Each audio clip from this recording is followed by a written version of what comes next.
BHP announces a bumper profit and a massive dividend, which it says will go to about 70% of Australians. Former Prime Minister Scott Morrison under pressure to resign over his decision to become a shadow minister for 5 portfolios during the pandemic, and Apple tells staff it's time to come back to the office. It's Wednesday, the 17th of August, 2022. Welcome to Fear and Greed, Australia's most popular business podcast. I'm Michael Thompson, and good morning, Sean Aylmer. Good morning, Michael. Sean, I have to say, what have you done to me? Because I think now, in the time that we've been doing Fear and Greed, you have infected me. Yes. With your enthusiasm for economic data. Do you know what I did at the start of this week? I checked the calendar. I'm like, oh, great. Labour Force data's out on Thursday. And I then thought... that is an infection. Oh. Stephen Koukoulas would be delighted with your efforts. I will have to let him know, actually, now that I am just as enthusiastic as the two of you are. So thank you for doing that. Not at all. Not at all. It'll be an exciting day tomorrow. I think I've now kind of revamped my calendar and put in all the main data releases now. I'm just like, what have you done? What have you done, Sean? Look, immediately after the show, you've got a really good chat. This is something a little bit different, and it's something that I was not expecting. This is with Oleg Vornik from Drone Shield. It's a long way from economics. It's one of my favourite chats in the last few weeks, few months, possibly this year. We talk about Drone Shield is a business that does a lot of work, particularly for governments and around airports and that, to protect against drones. And this goes not just for airports, prisons, right through to counter-terrorism operations and things like that. It was really out of the box. I didn't expect to go where we went in the conversation. Gosh, it was fun. Yeah, it's a fascinating one. It's coming up a little bit later on. The main story, though, this morning, Sean, BHP has unveiled its second biggest profit ever, and shareholders will receive another big dividend after a cracking 2022 financial year. That's right, Michael. The underlying profit of $21.3 billion was up 39% on last year and second only to 2011. But back then, BHP was a bigger company, so this result is probably better, I'd say. The $16.3 billion dividend payout is also a record. 70% of Australians hold BHP shares, either directly or via their super funds. And Chief Executive Mike Henry wanted to point out yesterday that the result was a big win for those Australians. Now, all I can say is that yesterday was all about big numbers. If you include the dividend paid when BHP sold its petroleum business earlier in the year to Woodside, shareholders have received about $36 billion in payouts. The big Australian itself paid $17.3 billion in taxes and royalties. That's about 10% of all corporate tax paid in Australia comes from BHP. Cracking profit and cracking result for all sorts of people, shareholders, the government, everyone. Wow, that tax figure is incredible. I know. That's amazing. Now, was it all about iron ore and coal prices? Is that really where it's all come from? It was, and other commodities like copper, prices of those other commodities were pretty high as well. But explaining the mega result on the back of commodity prices alone is selling BHP and its management just a bit short. Under Mike Henry, the company is focused on mega trends, population growth, and the need to increase food output, the transition to renewables, the rise of electric vehicles, and urbanisation.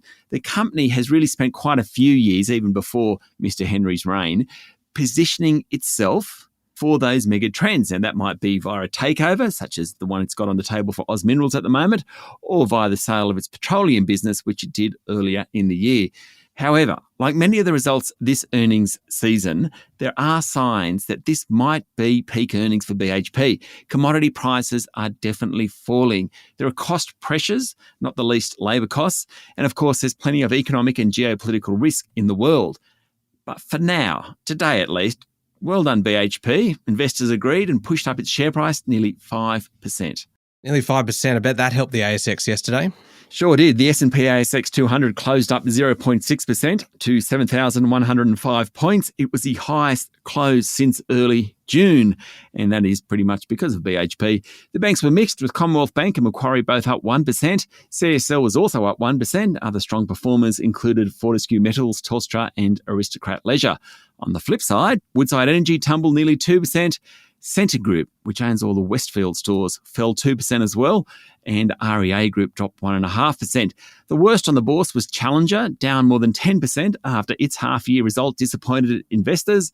Buy Now, Pay Later Group Zipco was off 8%. The best performer was Tracking Group Life 360. Its share price rose nearly 5% after management said it's on the way to profitability with a jump in users and subscribers.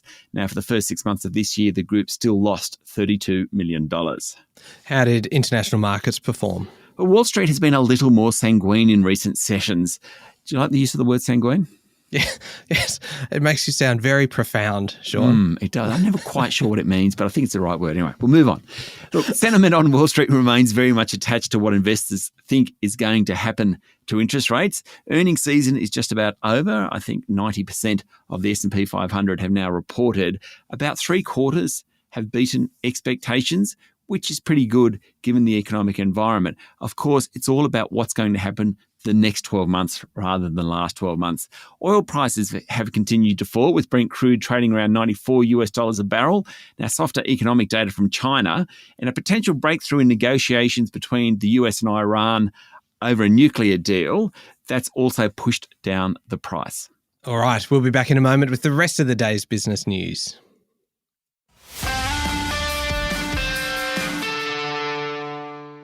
Sean, we might have a new government, but all the news in Canberra at the moment is about the former Prime Minister Scott Morrison and the fact that he appointed himself to 5 additional portfolios. 3 we heard about on Monday, finance, health and resources, and 2 others emerged yesterday, and they're 2 biggies, home affairs and treasury. Now he's under pressure to resign from Parliament. Current Prime Minister Anthony Albanese called it an extraordinary and unprecedented trashing of our democracy, saying it was government by deception. He said it was an attack on the Westminster system of Parliament, and the former Morrison government misled Parliament over who was pulling the strings for different portfolios. You can imagine how much Labor is enjoying this.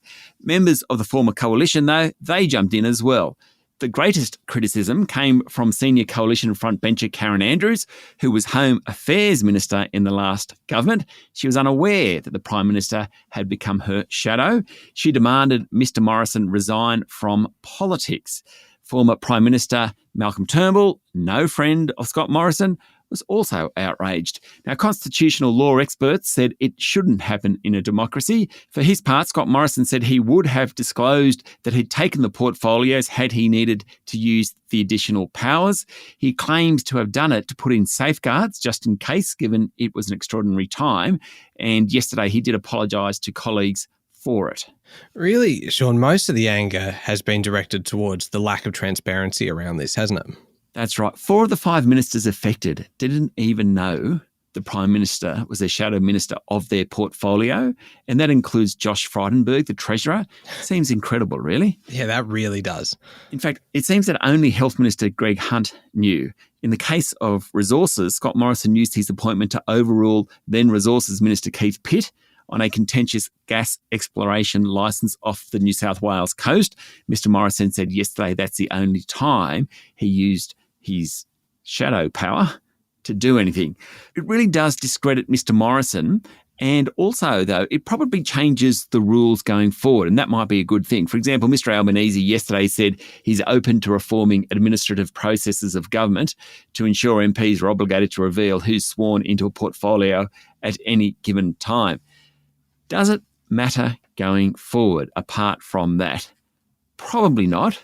But it is a great spectator sport. Oh, it certainly is. And I know it's a very serious topic, Sean, but I've got to give you extra credit for your use of the term shadow power. God, that sounds cool. Yeah, it does sound cool, doesn't it? Shadow power. Yeah. Now, the Reserve Bank board minutes from its meeting 2 weeks ago were released yesterday. And it's clear that while it has lifted rates for 4 months running, it doesn't actually have a particular target in mind. That's right. The bank wants to keep the economy on an even keel. I think that wording highlights just how tricky managing rising interest rates is. There'll be more rate rises. That's pretty clear from the minutes. But the size and speed of those hikes depend very much on economic data. Higher prices and wage and price setting behaviour presents a material risk to the outlook, the board says, and is worried about what's going to happen to household spending. At the moment, it's really strong, and we've seen that in the earnings season as well. But confidence isn't. And even in some of those earnings that have come through in the past couple of weeks, we've seen CEOs talk about spending coming off. Temple & Webster was an example of that yesterday. That is a not insubstantial risk to the economy because people could stop spending. I think the bank is very worried about that.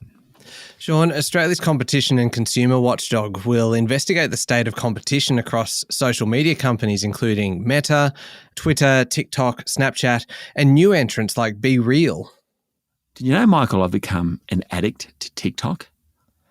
I didn't know that. You know what? It doesn't surprise me. It is a very, very addictive platform, and you only need to look at kind of the audience and the user figures just to see how quickly it is growing. I was on the train on the way home yesterday, and I read always, and I just decided to look at TikTok. I nearly missed my stop. Oh, the confessions that we hear on Fear and Greed. Anyway, the Australian Competition and Consumer Commission said it will consider potential issues, including how businesses are using paid influencers and sponsored posts to advertise to consumers, along with barriers to entry faced by new platforms. It's also seeking feedback on scams and misleading content. Now, the feedback will form the ACCC's sixth interim report into those global tech giants. Its fifth interim report is set to be handed to the Treasurer before September 30. Now, there were Chinese media reports yesterday that China may temporarily suspend beef imports from Australia and New Zealand due to concerns about foot and mouth disease. The report suggested China was suspending imports of Australian grain, dairy and other agricultural products. The Albanese government said it's looking at the reports, pointing out that neither Australia nor New Zealand have recorded any cases of the disease. So not quite sure whether Beijing is going to do that or not at this point.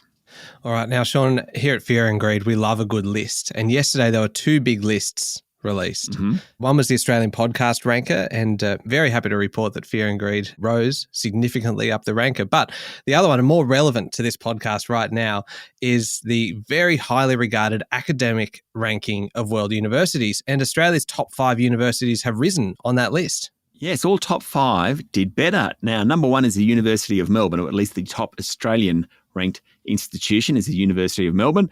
It's number 32 globally compared to 33 last year. Then comes in University of Queensland at 47. That's the first time it's cracked the top 50.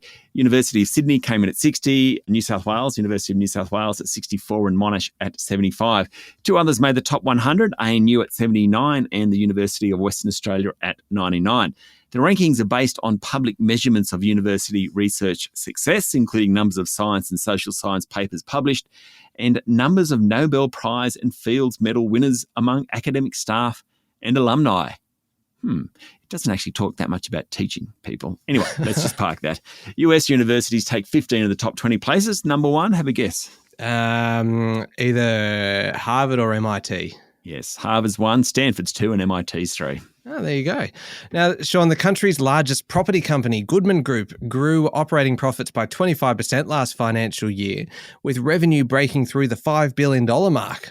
The industrial property group said the long-term structural drivers of demand for its assets haven't changed, but, never like it when the CEO says but the business environment is changing with higher interest rates and inflation, geopolitical risks and the ongoing impact of the COVID-19 pandemic. You know, we get so many results out at this time of year. I kind of like to be directed by the share price performance, and the market itself was up 0.5%. Yesterday, Goodman's share price was down 0.5%, so that suggests investors weren't fussed. Online recruitment company Seek has reported a big jump in profit before extraordinary items thanks to the labour market recovery in the Asia Pacific. Yeah, Seek is benefiting from the booming jobs market with ad volumes up sharply. The group's been able to push through higher prices and has announced a higher dividend. Corporate volumes now account for about 28% of job ads. SMEs account for about 50%. The biggest advertisers, Michael, were trades and services, healthcare and IT. But the most growth came from administration and office support, retail and consumer products, and hospitality and tourism. Sean, we've talked a bit about this one in the past, but Canadian agribusiness Cook has now signed a $1.1 billion deal to acquire Australian salmon farmer Tassal. Yes, every time I go to the supermarket, I always buy salmon and I always buy Tassal. I think about this story all the time. Now, the $1.1 billion, if you add in debt, it's worth about $1.7 billion. Cook already has a 10.5% stake in Tassal, and it's previously made 2 unsuccessful bids. This one isn't subject to due diligence. They've just stumped up with the cash bid, and the board of Tassal liked it. Last year, number 2 player in the salmon market, Huon Aquaculture, left the ASX after being sold to Brazilian group JBS. So the 2 big salmon producers in Australia are no longer listed. Well, at least they won't be.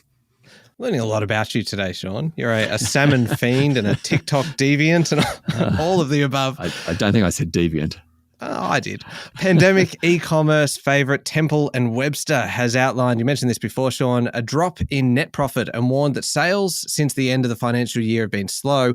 But the results did show a spike on sales last year, and the online group is clawing back profit margin. And that sent its share price up 30%. Now, it has a long way to get back to where it was, but still, it's a great start. The thing about e-commerce sites is that they need great user experience, and that takes investment, which of course needs money. Temple & Webster has been building a new website aimed at the DIY market. Sales were up 31% last year, but profit was down 14%. And it also said that since June, turnover has fallen even further. And finally, Sean, New South Wales ministers will no longer be able to intervene or weigh in on departmental appointments after a review of John Barilaro's appointment to a plum US trade post. Yes, a report by the New South Wales former Public Services Commissioner Graham Head into the controversial appointment has made 8 findings and 13 recommendations to tighten government hiring processes, according to the Financial Review. The report also makes a slew of recommendations which emphasise the need to delineate between government and departmental responsibilities. That inquiry is all over, but it just shows what poor governance was around the place. Yeah, absolutely. Moving on to overseas news, and Britain has become the first country to approve a coronavirus vaccine that targets both the original and Omicron strains of the virus. Yes, most vaccines can't stop the Omicron spread. What they do is minimise symptoms when someone has that Omicron variant. But now there's a so-called bivalent vaccine made by Moderna. It's been given conditional approval. I'm sure they'll be rolling that out quickly. It's a 2-jab process. And Sean, we mentioned this one at the top of the show. Apple has told employees they must return to the office in September for at least 3 days a week. Chief Executive Tim Cook said it was needed to preserve the in-person collaboration that is so essential to the Apple culture. Fair enough. Everyone needs to be in on a Tuesday and a Thursday and one other day determined by managers. In June 2021, Apple made a similar announcement, only to have COVID-19 return, and that scuttled its plans back then. Now, different tech companies are providing very different guidelines. Now, Atlassian employees, for example, don't have to come into the office at all. Meta's Mark Zuckerberg is promoting remote work, but Alphabet, parent of Google, now requires corporate staff to be in the office 3 days a week. It's just a really interesting trend going on. People and companies trying to work out the best way to use their workers. Okay, up next is the Fear and Greed Daily interview, and your guest today, Sean, is Oleg Vornik from Drone Shield. Yes, as we mentioned at the top of the show, Drone Shield is a company that provides a defence to drones infiltrating places they're not supposed to be, like airports and prisons and even in warfare. Yeah, it's a great chat. It's coming up next in the Fear and Greed playlist on your podcast platform or at fearandgreed.com.au. Thank you, Sean. Thank you, Michael. It's Wednesday, the 17th of August, 2022. Make sure you're following the podcast. Join us online on LinkedIn, Twitter, and Facebook. And why not have a go at listening to us through your smart speaker as well? Just say, play the Fear and Greed podcast, and away it goes. I'm Michael Thompson, and that was Fear and Greed. Have a great day.